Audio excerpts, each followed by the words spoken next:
so guys, we're gonna start. This is gonna be the 53rd chapter of the book UFO Mystery from Jack Perrin. This chapter is called The UFO and the Parapsychology.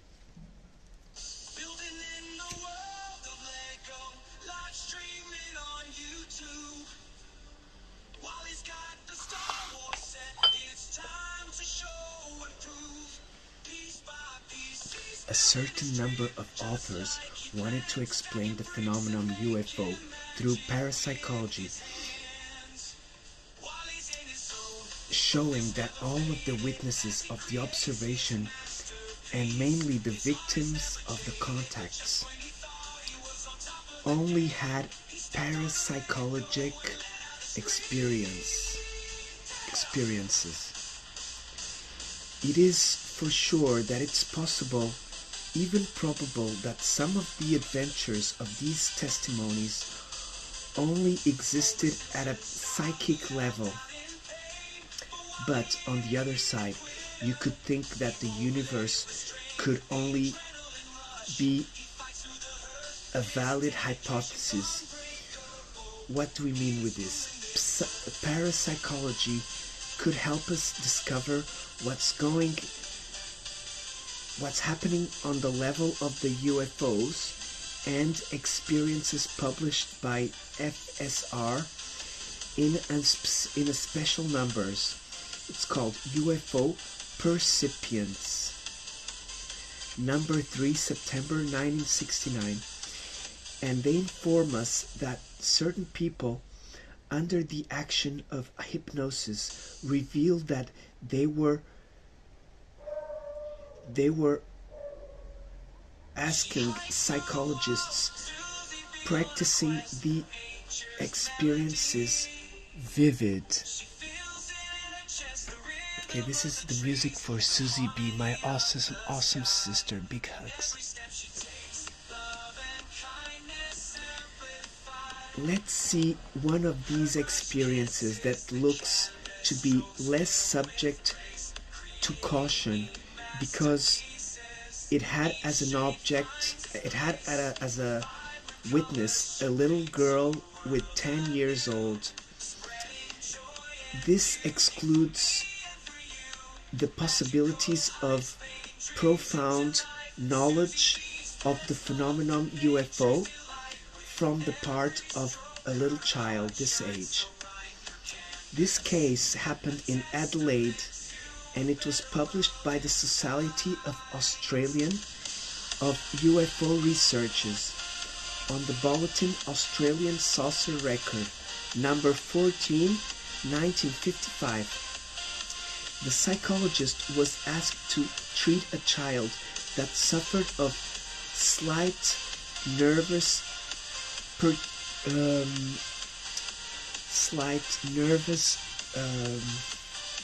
problems. This treatment consisted of doing hypnosis, deep, profound hypnosis trance with low time duration, during which it would be made suggestions of relaxation and complete resting. The patient would be so unconscious and outside of everything that surrounded her, but she still responded to the questions of the psychiatrist. To control her reactions, he asked her, "Where are you now?"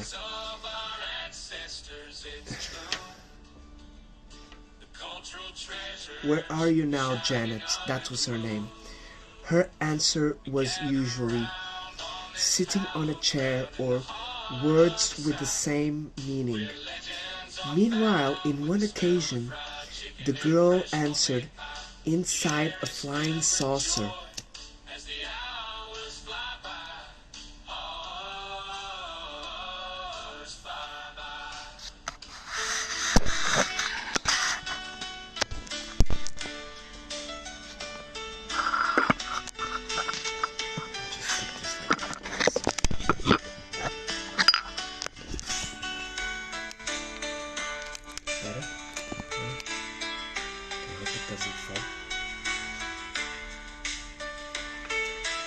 Surprised, the hypnotist continued asking questions and received precise answers about the journey inside a UFO into another planet.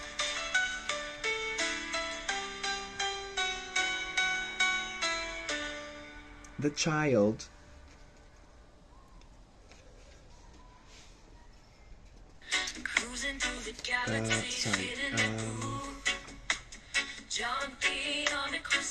the child described the landing, the people, a sort of a city, like everything was happening right now.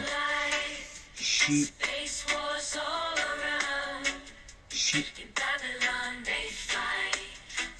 like she did the description of everything that she was seeing. The Australian Society was informed of the case and opened an inquiry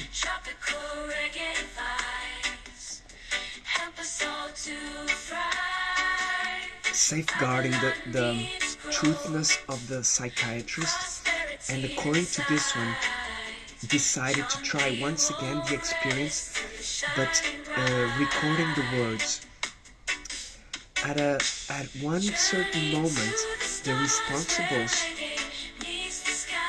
asked the psychologist to leave the room where the experience was happening, but his absence did not affect anything the narration of Janet. Let's see a direct transcription of the recording. To the exception of the repetitions of the material without interest, first Janet made a description of the saucer, then the three occupants, the three men with black hair with a colored suit. Okay, let's start, guys. The questions start. What are the men doing right now?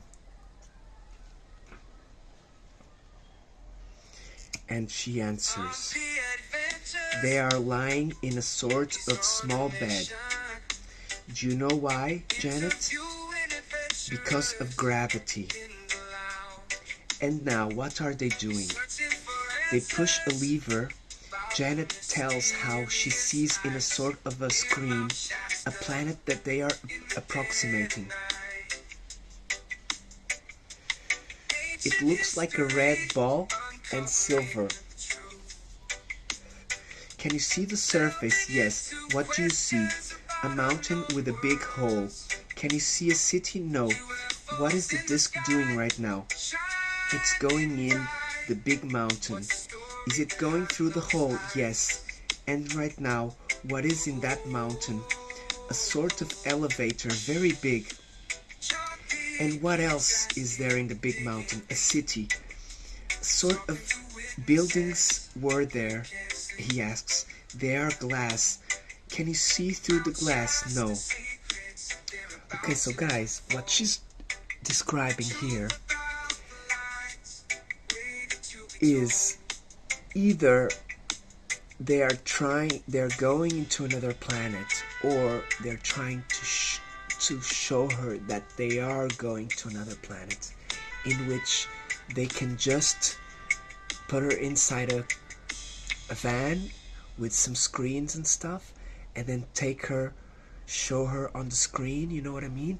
So show her exactly what she's going in a screen without her really knowing what's going outside. So she could be being lied to, guys, remember? Or she could really be flying into another planet, and okay? Let's keep both chances, okay? They ask her to go into one of these constructions. She describes the corridors as very long with passages. At the end of one of these, there are men with black hair dressed with full suits. I asked you to go to the other compartments. What do you see now? She says, an elevator. Where does it lead to? A place where the operators of the machines. Do you see any screens or panels of command? is there any buttons or levers? She says, there's a bunch of buttons. What commands these buttons? Men. One man or various men? She says, 4 men.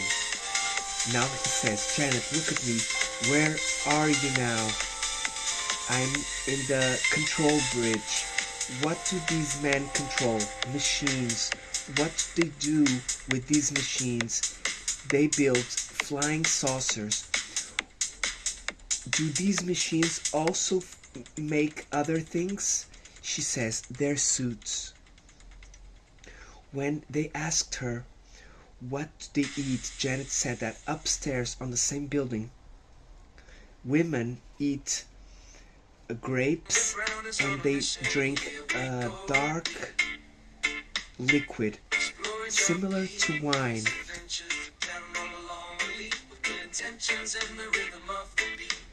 What do women dress? Small dresses.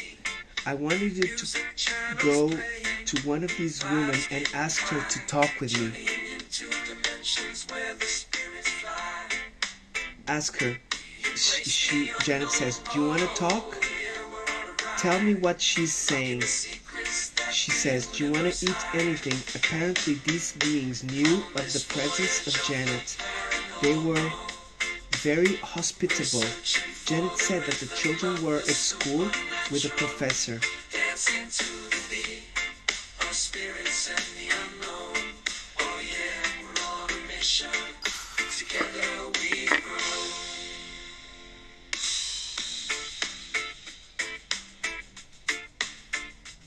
From there, can you see planet Earth? She says in a sort of a scream. Do you see the sky? No. Can you go outside? For that, it's essential to put a sort of helmet in the head. Are you able to see? Are you able to put the helmet and go outside and see it? Yes. Do you see the sun? Yes. What is the color? The same as Earth. Isn't it a little smaller? A little bit. Now, is it night? Has the sun gone away? Can you see any stars? A few. Are you capable of seeing the South Cruise? Yes. It must be a star, the South Cruise. Yes. Do you see the moon? A little bit. What's the form of it? It looks like a banana. Is it small or big? It's bigger than Earth. She said she didn't see any vegetation, but there was snow in the ground on the place she was. When they asked her to move, she announced, surprised that it was warm. Can you go back inside? She said yes. How do you go inside? You press a button and a door opens. You go to an elevator and you go down. Down there is the city. Are you able to tell me if there is air outside? No. Can you ask anyone, how is the air? She says, she asks, how is the air? And then she pauses. No, you cannot breathe outside. You cannot breathe, but do people from that planet breathe? Ask someone. She asks, can you breathe air? Pause. Yes. Is there wind outside? No. Janet describes of a sort of a TV screen that shows an image, and then we show her a copy of a message inscribed on a movie, reproducing on the book Flying Saucers Have Landed. Janet, do you see this message here? Can you ask someone?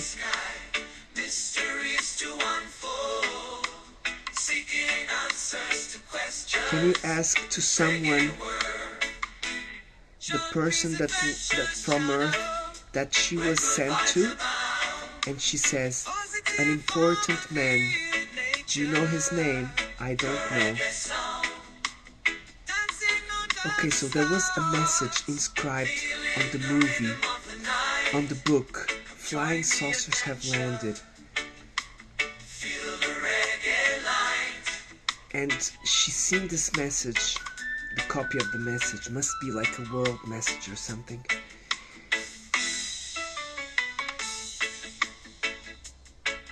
And she asks if this message was sent to someone on Earth. And she says someone real. So either she's seen the movie or these entities knew. But can you notice, guys, there is a temporal distance here from when she was with them. So this seems to be like messages sent to her brain.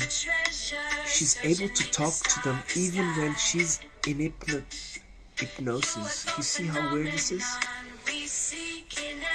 Okay, now she remembers, Janet, that she never read a UFO story. And so, because of that, they ask her if she knows about this man called George Adamski. And she asks her, ask the man if he knows the name of this man. Do you know the name of this man? From which he answered, he doesn't understand very well the name. Ask him to say the name of this man from her Earth if he can. Can you tell me the name of this man? Pause. He can only tell it on his language. Then the psychologist asked, does the man from Earth receive a message? Janet says he doesn't know. Then he asks, how was this message sent to Earth? Janet says, on a flying saucer. Ask the man if the name Adamski reminds him anything, and she asks that. And she asks, Adamski makes you remember anything? And then the psychologist asks again, what does he say? Janet says, I think it's the name of an important man. At this moment, we show a photo of George Adamski. He asks her, show him this picture. Is this picture of the important man? Now we showed her a photo of Desmond Leslie, the co-author of the Flying Saucer Has Landed. You know the photo of George Adamski? And he asks, is it about this man? Janet says, he helps. Then he asks, how does he help? Janet answers, he tries to discover the flying saucer.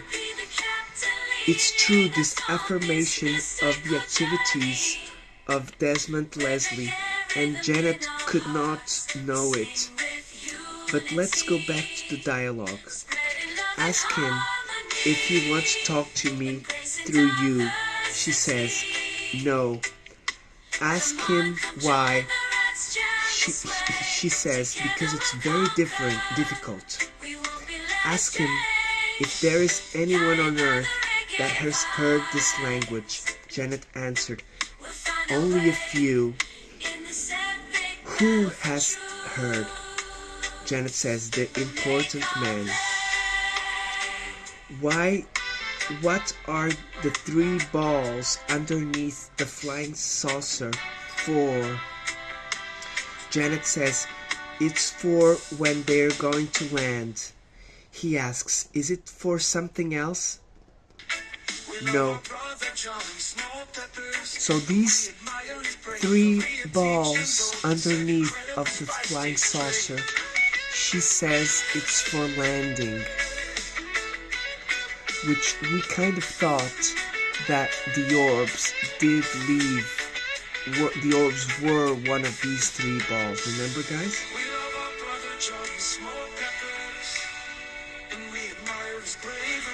In this moment, is there flying saucers over Australia? Yes. This experience took place on the 9th of February 1955, and on the next day, the Australian journals noticed that there were seen several objects on the sky at Melbourne. Janet is a regular student with medium intelligence, maybe slightly superior, and she's not more interested in spatial travel or fiction scientific than most part of the girls her age. She prefers music, drawing to reading. During the experience, she was talking with a normal voice. The facts are presented with no other commentary. These are exact and authentic. Okay guys, these was the last case. We're gonna leave the conclusion, which is 3 pages, okay? For the last chapter, okay guys? John P. loves you. Hope you enjoyed, my people. Let's finish with the last music.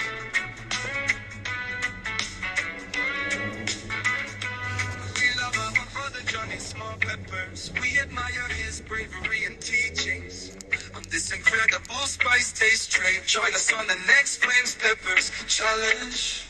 We love our brother Johnny Small Peppers. We admire his bravery and teachings on this incredible spice taste trade. Join us on the next Flames Peppers challenge.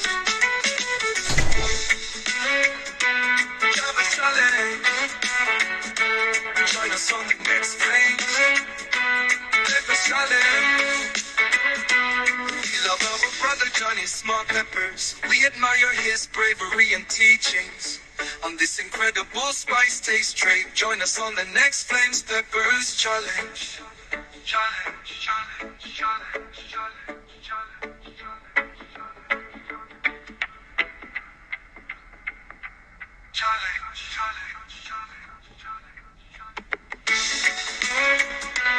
challenge, challenge. Join us on the next Flames Peppers challenge.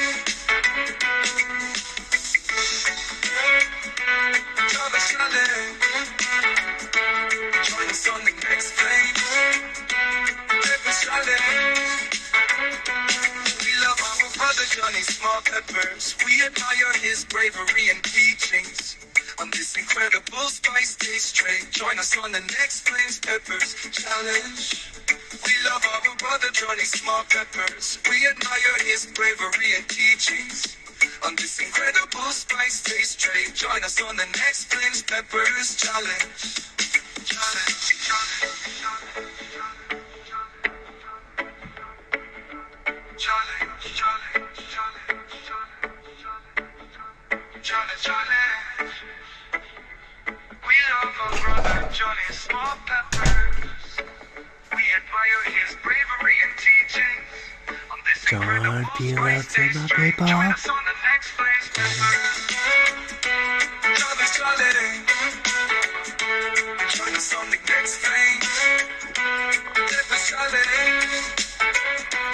We love our brother Johnny Small Peppers. We admire his bravery and teachings on this incredible spice taste trade. Join us on the next Flames Peppers challenge. We love our brother Johnny Small Peppers. We admire his bravery and teachings on this incredible spice taste trade. Join us on the next Flames Peppers challenge. It's not easy to sing this guy. See you soon, my people. John P. loves you. Thank you for joining.